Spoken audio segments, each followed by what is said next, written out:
The Great Animal House Hunt. One bright and sunny morning in the forest of Willowwood, a little squirrel named Squeaky woke up in his cozy dray. Squeaky stretched his tiny paws. Today, he squeaked, "I'm going to visit all my friends and see where they live." He scampered down the tree and ran into his best friend, Polly the parrot. "Good morning, Polly, where do you live?" Polly flapped her colorful wings and chirped, "In my nest, high up in the palm tree. It's warm and perfect for laying eggs." "Cool," said Squeaky, scribbling it down in his leaf notebook. "Nest parrot." They waddled over to the pond, Where Wally the frog croaked happily. "Wally, where's your home?" asked Squeaky. "I live in a pond," said Wally with a splash. "Sometimes I sit on lily pads, sometimes I dive deep. Nice and splashy," laughed Polly.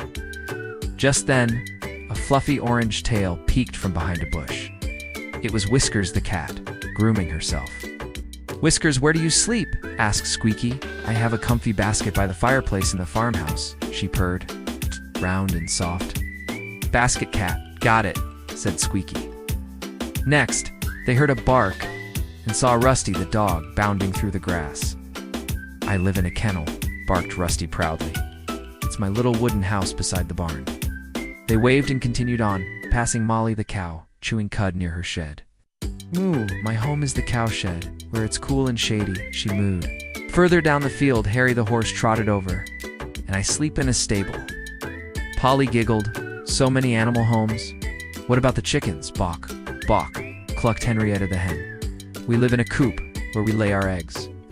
As they walked near the stream, they spotted Benny the beaver, hard at work. "I live in a lodge, made of sticks and mud in the river, strong and warm inside." "Wow, it's clever," said Squeaky. Overhead, an eagle soared in the sky. "Hey, eagle, where's your home?" Squeaky called. "In my area nest on a cliff or a high tree. Eagles like to live high above, even cooler," said Polly. Soon they reached a burrow in the ground. Out popped Riley the rabbit. "My home is a burrow, a tunnel underground. It keeps me safe from rain and foxes." Speaking of which, they heard rustling in the bushes. It was Freddy the fox. "I also live in a den, a cozy cave in the forest." Then came Ellie the elephant, visiting from the savannah. "We elephants don't really have homes," she said. "We roam the plains, but we sometimes rest under big trees or in shady thickets." And right behind her was Gary the goat, munching grass. "I live in a pen with my goat family. It's fenced so we don't wander too far." Just then, a buzzing sound filled the air. Beatrice the bee zipped by. "I live in a hive, where all my befriends store honey." And lastly, high up on the roof of the barn, was Oscar the owl. "I live in a hollow tree, or sometimes in a barn loft that's quiet and dark, perfect for owls like me." That evening, Squeaky sat on his branch, looking at his notebook full of homes. Parrot, nest, squirrel, dray, frog, pond, cat, basket dog, kennel, cow, shed horse, stable hen, coop, beaver, lodge eagle, airy rabbit, burrow fox, den elephant, thicket goat, hive owl. "Hollow tree, wow," Squeaky whispered. "What an adventure.